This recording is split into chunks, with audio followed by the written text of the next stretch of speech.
Hi everyone! If you have been using the Coinbase app and wondering on how to buy the Zacks coin on it, then this tutorial is for you.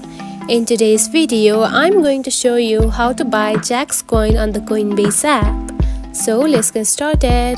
First of all, find the Coinbase app on your home screen. Now open it.